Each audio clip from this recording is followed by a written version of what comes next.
वाहेगुरु जी का खालसा, वाहेगुरु जी की फतेह। जय भीम, जोहार। मैं हूं जगदीश सतनामी। वह सब मानवता चैनल देख रहे सभी दर्शकों का बहुत बहुत स्वागत है। हमारे बीच में आज ओबीसी मोर्चा के छत्तीसगढ़ प्रदेश प्रभारी और राष्ट्रीय स्तर में ओबीसी संगठन के विशाल संगठन के कार्य क्षेत्र में इनका बहुत बड़ा योगदान है और देश भर में इनके संगठन हैं। हमारे साथ संतोष साहू साहब जुड़े हुए हैं। संतोष साहू साहब, बहुत बहुत स्वागत है आपका वॉइस ऑफ मानवता चैनल में।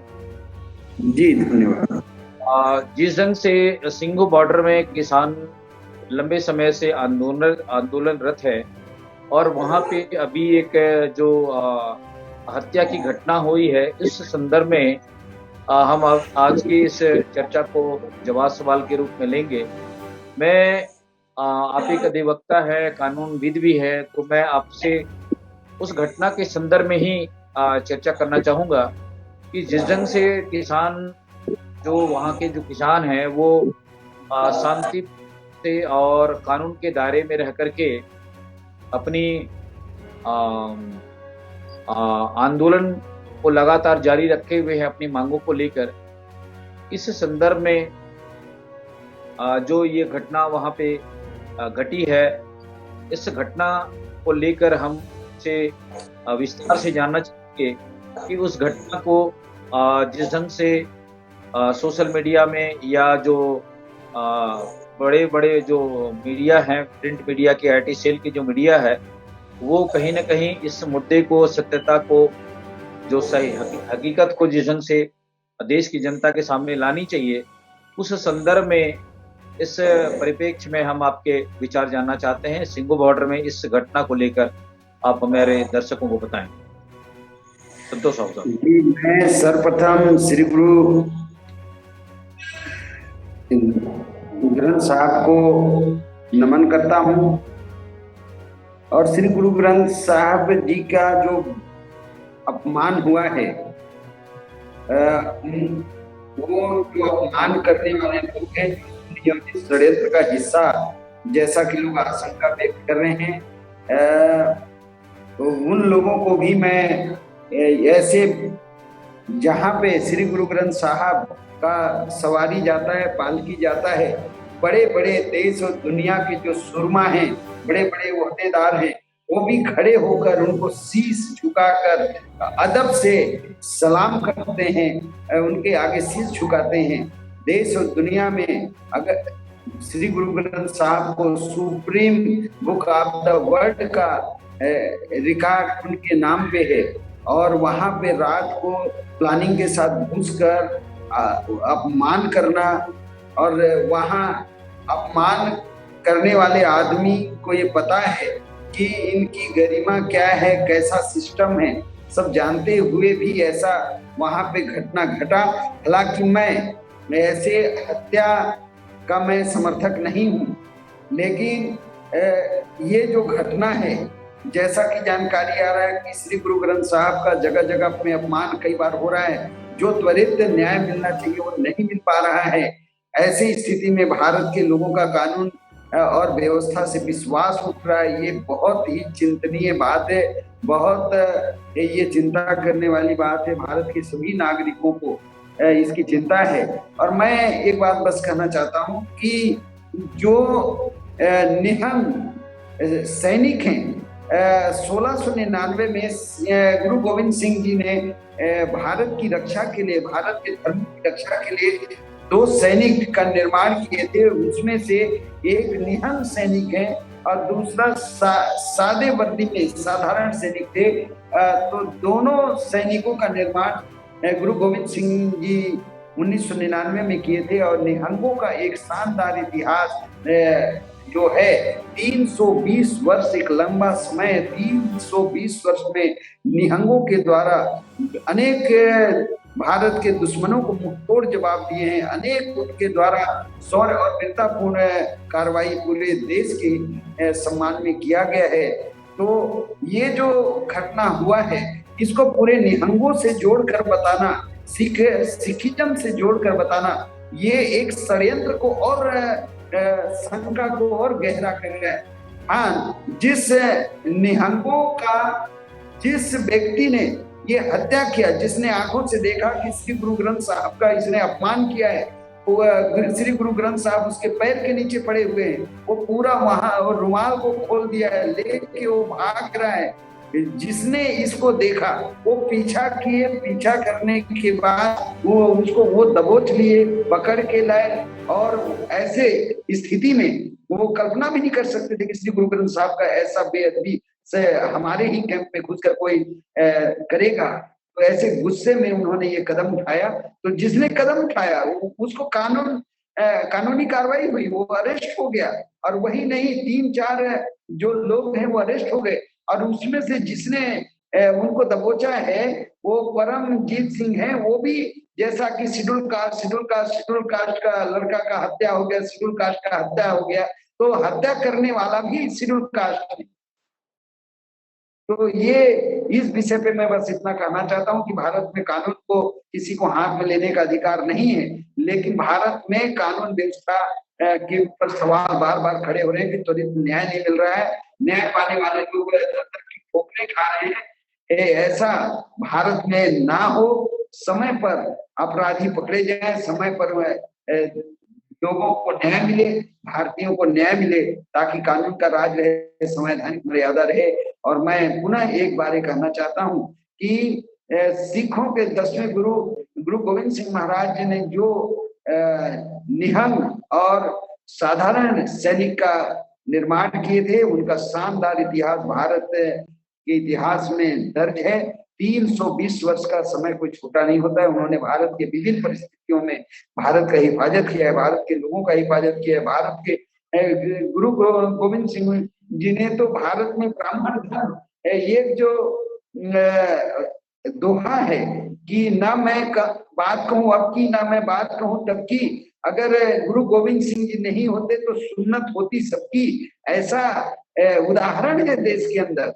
तो सिखिज्म हम लोगों के लिए शान की बात है। भारत की आजादी की लड़ाई में अगर एक धर्मी अगर सबसे ज्यादा कुर्बानी दिए हैं तो वो भारत के सिख हैं। और सिखों को जो इज्जत मान है, उन्होंने उनका जो योगदान है उसको बड़े गर्व और अदब से हम उनको सलाम करते हैं। और ये जो घटना हुआ है उसकी मैं निंदा करता हूं। पर जो लोग ये दुर्घटना की, ये जो हत्या की है, वो लोग पकड़े गए हैं। कानून के सामने कोई बड़ा नहीं है, कानून के सामने कोई छोटा नहीं है। कानून अपना कार्रवाई करेगा। लेकिन इसको निहंगों से जोड़कर बताना, सिखों से जोड़कर बताना और इसमें वर्ग की बात लाना कि शेड्यूल कास्ट का लड़का है, शेड्यूल कास्ट का लड़का है, तो जो दबोचे और जिन्होंने उनके हाथ को जैसा काटा है, पैर को काटा है, श्री गुरु ग्रंथ साहब के बेअदबी को लेकर गुस्सा और क्रोधित हो गए, तो वो भी शेड्यूल कास्ट ही है। तो यहाँ पे वर्गवाद मैं आपके वॉइस ऑफ मानवता चैनल के माध्यम से कहना चाहता हूँ कि भारत में संविधान है, भारत के समस्त कानूनों का स्रोत भारत का संविधान है और भारत में कानून का राज है। और हम सब लोगों को कानून का पालन करना ही है। कानून के ऊपर कोई नहीं है, कानून के आगे कोई बड़ा नहीं है, कोई छोटा नहीं है। भारतीय न्यायालय और भारत का कानून व्यवस्था जो अपराधी हैं उनके ऊपर सख्त कार्रवाई करेगा। ऐसा मैं आपके वॉइस ऑफ मानवता चैनल के माध्यम से अपील भी करता हूँ, मांग भी करता हूँ। बहुत बहुत धन्यवाद। जय भारत, जय संविधान, जय छत्तीसगढ़। संतोष साहब, मेरा एक सवाल आपसे और है कि जिस ढंग से समय समय पर किसानों के इस आंदोलन को डाइवर्ट करने की कोशिश की जाती है, कहीं इस घटना को लेकर कोई बड़ी साजिश की संभावना तो नहीं के सवाल खड़े हो रहे हैं? इस संदर्भ में जिस ढंग से इस आंदोलन को खत्म करने की तैयारी भी साजिशकर्ताओं के द्वारा समय समय पर देखी गई है, तो कहीं कहीं जब से किसान आंदोलन जब से शुरू हुआ है, आप देख रहे हैं तरह तरह के उपद्रवी और षड्यंत्रकारी पकड़े गए हैं। आप देखे कि जो ट्रैक्टर रैली था उसमें ये एक व्यक्ति जो किस तरीके से लाल किला के प्राचीर में चढ़ गया और वहां पे अपना झंडा गाड़ दिया। तो वो जब बाद में पता चला कि वो किसान आंदोलन से दूर दूर से उसका नाता नहीं है, वो उपद्रव करने ही आया था, रैली को डाइवर्ट कर दिए। ऐसे अनेक घटना जो आंदोलन में बैठे हुए किसान भाई हैं उनके बीच में लोग प्लानिंग के साथ घुस रहे हैं और किसान आंदोलन को बदनाम करने की कोशिश कर रहे हैं। लेकिन किसानों का आंदोलन स्वस्फूर्त है और वो कानून के दायरे में है, संवैधानिक मर्यादा में है। और वो आंदोलन सिर्फ दिल्ली के बागपत पे नहीं है, महत्वपूर्ण राज्यों में अलग अलग जगह पे ये आंदोलन चल रहा है। और ये निश्चित रूप से ये साजिश का हिस्सा हो सकता है। इसके लिए भारत सरकार उच्च स्तरीय कमेटी बनाए, या भारत सरकार का जो विभाग है इसको जांच करे। जांच का ये विषय है कि बार बार किसानों को बदनाम करने के लिए ऐसे कार्य और ऐसे उपद्रवी व्यक्ति वहां कैसे घुस आते हैं और वो पहचाने नहीं जा सकते, जबकि इतिहास पूरा बढ़ता जा रहा है। तो ये एकदम से ये नकारना कि ये स्वस्फूर्त हुआ, ये एक बहुत बड़े षड्यंत्र का हिस्सा है। और ये षड्यंत्र कोई साधारण आदमी नहीं कर सकता। जो आदमी कभी अमृतसर नहीं आया, वो अचानक 50 रुपए लेकर दिल्ली कैसे पहुंच गया। और उनके घर वालों का जो स्टेटमेंट है, आप देख रहे हैं कि मोबाइल में लगातार बात करते थे। वो मोबाइल का कॉल डिटेल निकालना चाहिए कि आखिर वो व्यक्ति कौन कौन व्यक्तियों के संपर्क में था, वो कौन व्यक्ति है जो उसको पीछे से गाइड कर रहे थे। एक बहुत बड़े जो षड्यंत्र है ये उजागर होना चाहिए। और किसानों का जो आंदोलन चल रहा है, भारत सरकार जो 3 कानून बनाया कोविड काल में, वो अध्यादेश लेके आए और बाद में उसको कानून का रूप दे दिया गया। तब से पूरा भारतीय किसान आंदोलित है।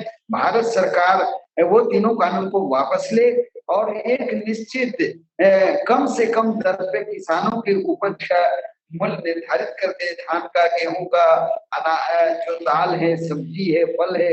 क्योंकि ये देखने में आ रहा है, जैसे हम छत्तीसगढ़ में, छत्तीसगढ़ सरकार 25 रुपए किलो धान तो एक निश्चित समय में खरीद लेते हैं, लेकिन बाद में वही किसान वही धान 12-15 रुपए में मार्केट में बिकता है, किसान बेचने को मजबूर हो जाता है। अगर भारत सरकार निश्चित दर घोषित कर दे और एक कानून बन जाए कि इससे कम रेट में कोई भी किसान का उपज अगर कोई व्यापारी खरीदता है तो कानूनन जुर्म है और विधि अनुसार उनके ऊपर कार्रवाई की जा सकती है। अगर ऐसा प्रावधान देश के अंदर आ जाए तो भारत, चूंकि भारत कृषि प्रधान देश है, अभी इतना विशाल 135 करोड़ से ऊपर भारत की जनसंख्या है। इतने बड़े जनसंख्या को पालने वाला अगर कोई है तो भारतीय किसान है। और किसानों का सम्मान इस देश में अगर नहीं रहेगा, इस देश में अगर जवानों का सम्मान नहीं रहेगा तो ये देश का क्या होगा। ये देश को फिर बचाएगा कौन। अनाज खिला रहे हैं पूरे देश के लोगों का पेट पालने वाला हमारा अन्नदाता किसान है। इस देश के सीमा पे इस देश की रक्षा करने वाला हमारा जवान है।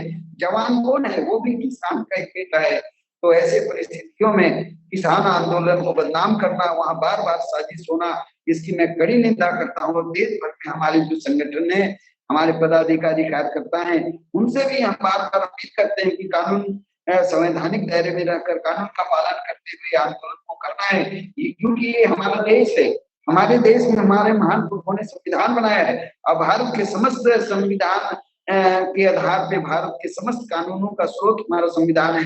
इसलिए हम भारत के SC ST OBC माइनॉरिटी और समान सभी को कानून का पालन करना जरूरी है, ताकि इस देश में अमन, चैन, भाईचारा और शांति कायम रहे। बहुत बहुत धन्यवाद।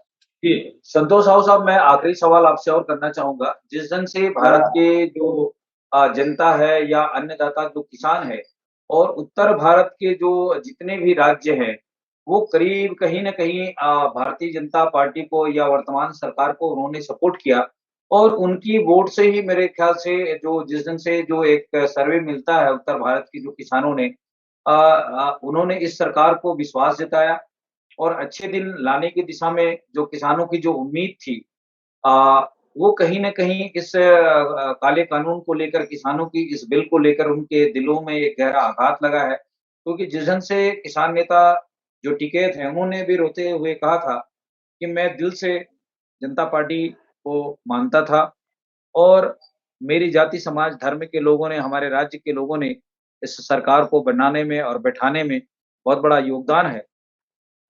लेकिन जिस ढंग से भारत का जो अन्नदाता किसान कहे जाने वाले लोग हैं, इनके साथ ये जो सरकार चुनी हुई सरकार है, जनता के द्वारा चुनी हुई सरकार है, ये हठधर्मिता पर उतरी हुई है और लोकतंत्र का ये तकाज़ा है कि जनता की विशाल की ऐसी माँगों को या जो देशव्यापी माँग है, इसको कहीं न कहीं सरकार को स्वीकार करनी चाहिए। अगर जनता जनता कह रही है कि हमको ये कानून नहीं चाहिए, तो उस दिशा में सरकार को भी इस कानून को बदलने की आवश्यकता है, क्योंकि आज तक के इतिहास में इतना लंबा आंदोलन भारत देश के अंदर में या विश्व में कहीं देखने को नहीं मिला है और ये भारत के रीढ़ कहे जाने वाले किसान हैं।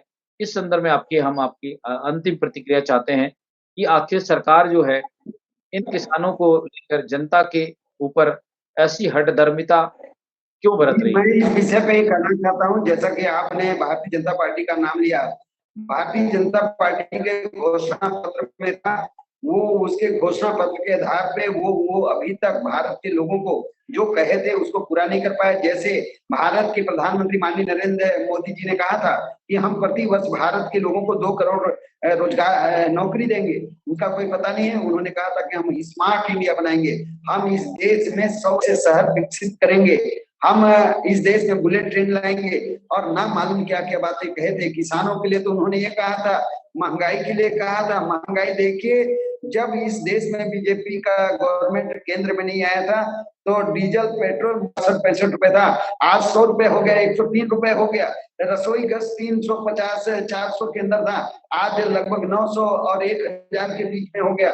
इतना ज्यादा महंगाई बढ़ चुका है। तो केंद्र में जो बीजेपी का सरकार है, वो उसके किए हुए वादे एक भी पूरे नहीं हुए हैं, और किसानों को लेकर तो ये सरकार बिल्कुल निरुत्साहित दिखाई पड़ता है, और सिर्फ पूंजीपतियों का ये पोषण करना चाहता है। ये व्यवहार में दिखाई पड़ रहा है, कार्यों में दिखाई पड़ रहा है, और इससे पूरे देश के लोगों के तरफ से जो आम लोग हैं, जो आम मतदाता हैं, जो इसके पार्टी और सिद्धांत और घोषणा पत्र में विश्वास किए थे, पूरी तरीके से विश्वास उठ चुका है। और आगे ये लोकतंत्र है, परिवर्तन निश्चित है और बहुत जल्दी संभव होगा। बहुत बहुत धन्यवाद, आपने मुझे समय दिया इसके लिए। मुझे एक मीटिंग में जाना है। जी, बहुत शुक्रिया संतोष साहू साहब, आपने आज के इस सिंघू बॉर्डर की ज्वलंत मुद्दे को लेकर और देश की सामाजिक, आर्थिक, राजनीतिक पर आपने अपना प्रकाश डाला। वैसा मानवता चैनल में हम आपका बहुत शुक्रिया करते हैं, धन्यवाद। आने वाले समय में फिर आपके साथ नए मुद्दों को लेकर आपके पास चर्चा होगी। हमारे दर्शकों से गुजारिश करेंगे कि हमारे इस चैनल के माध्यम से हो रहे ज्वलंत मुद्दों को लेकर कमेंट करें, लाइक करें और अपनी प्रतिक्रिया भी दें, ताकि हम समय-समय पर भारत की विभिन्न सामाजिक मुद्दों, राजनीतिक मुद्दों पर बहस करें और आपके सामने ला सकें। वाहेगुरु जी का खालसा, वाहेगुरु जी की फतेह, जय हिंद।